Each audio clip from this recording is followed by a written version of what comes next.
Frank. Good Today morning, Amanda. we're talking about strategies. Actually, we're talking about something really interesting that comes up a lot in conversations that I have with businesses about product sales, marketing led, and really what should an organization be and why it's good to kind of focus on one strategy or one way to go to market. So can you kind of walk us through what those mean? Like, what does product led, sales led, marketing led mean? Yeah. I can. And just for like, in marketing, there's words that have so many or can take on different meanings. As a little bit of a blanket statement for what we're talking about, mostly relating and pertaining to SaaS type products or companies. So in that context, it usually means something in particular. And generally, product led, I'll say this first, each have usually a key part in a go-to-market strategy or even a rebrand strategy.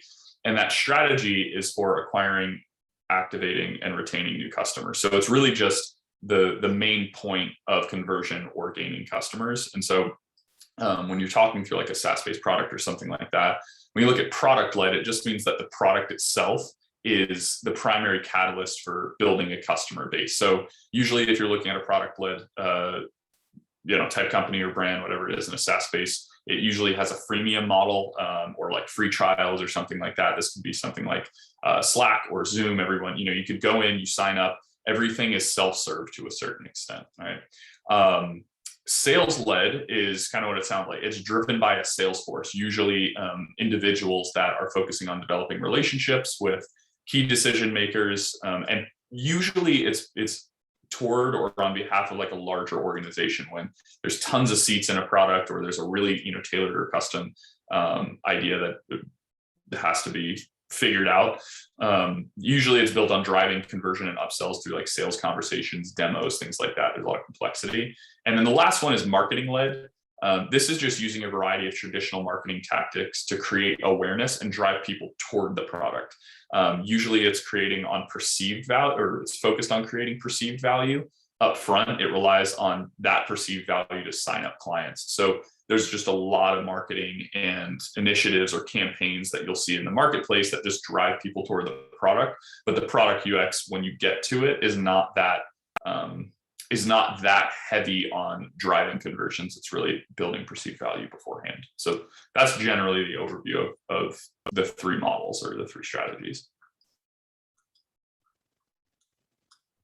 I like, I know I was on mute. What I like about these tactics is that it has a really good, way to understand where you should put the brunt of your effort when it comes to getting new clients, getting, how you interact and engage with leads. But if you are a product-led SaaS company, for instance, it doesn't mean that you don't have marketing or that you don't have sales. It just means that really is the initiative that's leading it.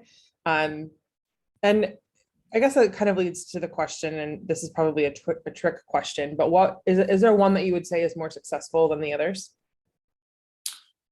It's hard. Yeah, it's hard to say one is necessarily more successful. I'll kind of go off your last point that the key word in any of those product-led, sales-led, marketing-led is just like you said, the keyword is led, right? Just because you have a product-led strategy and that's your primary tool for growth doesn't mean it's your only tool. In fact, most of the time, I would say majority of the time, it's best for them to coexist, but that's the keyword. It's just led in a certain way, but it's always supported by one way or the other. With that being said, I do hesitate to say one is more successful. There's a lot that goes into that question, but it's more so what's right for your product and your market. We could talk about that in a second, but I would say just based on what's been going on in the last 5-10 years, even I always have to backdate my years because I'm like, oh, it's 2021. It's not 2018 anymore. Probably within the last 10 years is product led. We see that a lot more. Mostly because the user experience is just a lot easier for most people. Like, hey, I don't want to talk to anyone. I just want to get on, sign up. And usually it's a 1-2 click situation and you're in. So that's just been more popular and it's done really, really well, but it's really dependent on what type of product you have and what your structure is for that offer. Mm-hmm. And I think, we'll talk about it, I'm sure, a little bit more. But the cost behind each of the ways, each of the strategies is different. Or the risk is different. And so I guess I'll just dive into the next question. So if you're in SaaS, or if you have another similar thing, like a subscription-based, company or something like that, how would you know which kind of, or which one to use? How would you know? Yeah. So yeah, if you're in SaaS or even have a similar product offering, knowing which one to use is, again, really dependent on your structure. And so we'll simplify it down. We'll keep it pretty general. There's a couple of key factors for sure. There's price point, generally meaning if it's a really, it's a low entry price point, it's really easy to justify on a monthly basis. That's going to be a big factor versus if it was, if it's multiple thousands of dollars or even, higher than that. Team size and use case. If it's just like a 1 to 5 to even maybe 10 person type software or something like that, it's going to, your strategy should vary compared to if there's like 2,000 seats that someone's sitting in, The third is UX or UI complexity. So if it's a really simple system, if you can get in and just start using the program without much friction, then that's going to likely be product led or something. Whereas if there's a ton of data migration and onboarding and 6 months to get every shifted over, it's likely not going to be a 1, 2, 3 click. It's usually, hey, we need to work with the team to help us do all this. And so that's probably going to be a little bit more sales led. And then the fourth I would look at is just competitors, meaning what's already in the market in both ends. Sometimes you might have, the next step up is just a really complex tool. And some companies, that are smaller are like, hey, we don't need all that. I would love if there was just a click and I'm done. And vice versa too. If all the products on the market are just really simple, that may turn off a large corporation or organization that really wants trust and stability and wants to know like, hey, these guys have been around a while and I want to know that I have people on this team that can take care of me if I have questions or problems, Absolutely. So just to reiterate, price point, team size or use case, the UX or UI complexity, and then competitors, meaning where's their options and space in the market. I don't know. Does that answer that part of the question? We could talk about each one as well, but yeah, I think that absolutely, gives good things to think about. Could you break it down a little bit more, like by each of them? Yeah, the strategies. X-led, I don't know. No, that's good. Yeah, I didn't necessarily get into the 3 different strategies, but yeah. So product led, for example, it's going to be really activation and retention focused. So again, it's the thing like Zoom or Slack, when really what you want people to do is engage immediately. We want to get you in the product and we want you to experience it. That's generally how you're going to activate people and get them as retained users. And then usually you're looking at both logo renewals on that, meaning we want people using it again and again, as well as dollar renewals. I might get in on like the lowest version, but their goal or the goal of this is also to grow me in the product by getting me to usually increase usage or seats or whatever that is.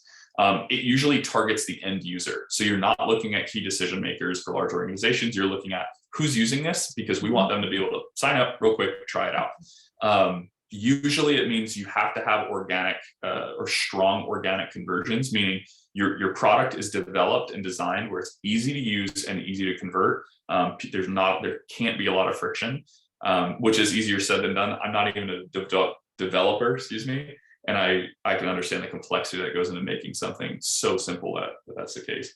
And then usually from a marketing or strategy standpoint, you'll hear a heavy focus on user volume and engagement. So other people call us PQLs or product qualified leads to measure growth. That's you're looking at growth through an actual user perspective, not necessarily potential, but real use case. So that's product led. Go ahead. One of the things I think with product led too is a lot of times people are afraid to do a product led strategy because they're like, well, we're giving away our product for free. We're going to lose money or whatever. And having that fear is not good.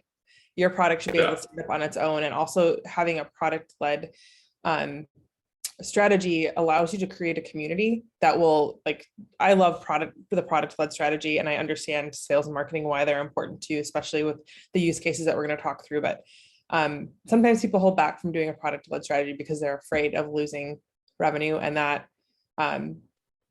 you look at Slack, you look at Zoom, you look at some of these, juggernauts in the SaaS industry, and they are product led organizations. And they give great product away for free, but they have a lot of high paying customers. Yeah, exactly. And I mean, it's just like the Internet of Things we can look at as a whole. And it's just, I think the reason why it scares people is because it's not traditional, meaning, hey, I have something I can sell. Why would I not sell it and monetize that? But we're in an era of value. It's like 80% of what you do has to be, we're giving value away for free. And the rest of it has to be, you have to figure out, wait, what is the thing we actually need to sell? What's our big fish? And then everything else we need to leverage to provide value. Yep. And so I think that there's a safety net now in seeing other companies that have done it successfully and at a large scale. But yeah, there's a reason why it's becoming the most popular and go-to if you can set it up that way, because it's really successful. People want to see the value before they're paying for it. If they see one person doing it and you're not doing it, they're going to compare you and say, you know what, I'm going to use these guys instead because it's free to even check it out. Whereas you're forcing me to pay a bunch up front. Yeah, absolutely. All right, sales led. Yeah, so totally. So let's switch perspectives here towards maybe something that's a bit more complex. And so sales led is just that. It's led, like we talked about, by usually a pretty intense outreach strategy or something like that involves a sales team or individuals doing sales outreach. There's the key factors here. Usually you're looking for a decision maker at a large organization or a team of decision makers at a large organization. That's usually the focal point. You're not targeting the end user. You have to talk to someone that's making that decision on behalf of usually a multitude of teams or individuals. The reason why it's at a larger organization for the most part is probably because of the complexity and the cost, like we talked about, the price point, team size, things like that. It can add credibility to your pitch. So let's say, there is various complex factors within the tool. Having a sales team that can really elaborate and drive the value behind each one and integrations and things like that people in a product-led environment may not find out on their own, just because it's harder to do. And then likely for a more tailored setup as well, meaning if you have a massive company, billion-dollar company with thousands of employees that are all working on different things, you're likely going to have some complexity in your setup that you need a sales team to figure out of like, hey, we can do this, but not this. Here's the price point for this. Here's a tier discount, whatever it is. There's going to be more of that. That's probably actually desired by someone from a sales perspective. 100%. All of that, like any custom setup or anything, like you're talking about some of those large organizations, like they can't necessarily have like an off the shelf solution. They have special situations and they need to make sure that your software can handle it. Exactly. And they're likely trying to prove it to some other higher up in their organization. Like, hey, this has value. And there's an element of trust for sure. I know that like some things that are, I'm not putting a lot of value in. I'm like, yeah, I don't care. I can cancel this at any time. If I'm spending thousands or millions of dollars on something, I want to talk to someone and have a little bit more like, all right, there's someone working behind the scenes. No matter how good the LinkedIn or Facebook ad is, you're not going to pay thousands of dollars or millions of dollars for a product. Like, you need to talk to a person for sure. Yeah. And so the last one then is marketing led. And this is really just in between. It's very acquisition top of funnel focused. It's buyer focused, not necessarily user focused. It's really just heavy on bringing as many users to the platform as you can. And you're trying to build value before they even get to the product. This is a really traditional method. It works in other areas. I would say when it comes to SaaS-based products, it's becoming the less common leading source, just because people want to get right to the product and try it out, i.e. product led.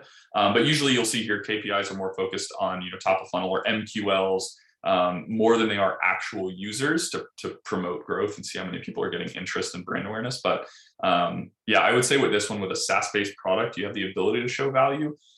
People are leaning away from using marketing as the primary means instead of getting people just to the product really quickly and then showing them value of like, hey, we're not going to try and build up perceived value. Just check it out for yourself and see if you want to use it. And I think too, with marketing led, you have to have a tool or a software that's very easy to understand how it's used and the benefit from it. If it's complex or has works with your team in a really custom way, it's hard to get that across in any marketing led strategy. And that's why I would say, like, really the only use case left, and I could be, I'm going to rewatch this and be like, oh, why did I say that? But generally the use case left for marketing led is if you're solving a really unique problem or have to create awareness around the problem. So if it's like, if it's not a clear issue or point of friction in people and you kind of have to explain it before people even experience the tool, you're probably going to need a little bit more of a marketing led tactic or strategy, because you won't get people to engage in the tool if they don't know why they need it, you know? So that's probably the major use case left for it. But yeah, otherwise product led is probably the way to go for most people, or sales led if you're a bigger tool. Awesome. What would you say the biggest takeaways are from our little conversation here? I would say do what's right for your company. No, I'm just kidding. I would say that, like, honestly, you know, it really is gonna depend. But the biggest takeaway is look at what your goals are. It's all gonna depend on your growth goals. And I know that probably sounds a little tongue in cheek, but at the same time, it really depends on what those are and your resources. It's really hard to build a product-led product. To say it takes really good development, and you have to have a really good product that has almost no friction or very little friction, to say the least. And so those are the two things I would look at: measure your goals, measure the resources you have to do it. But at the end of the day, it's just looking at those things and talk to other teams that have done it, talk to other people that have done it, and figure out, it's a test. So figure out what works for you. Cool. Frank, I really liked our conversation today. I love our conversations. Always. It's really fun. Thanks for having me, Amanda. Cool. See you later. All right. I'll talk to you later. Bye.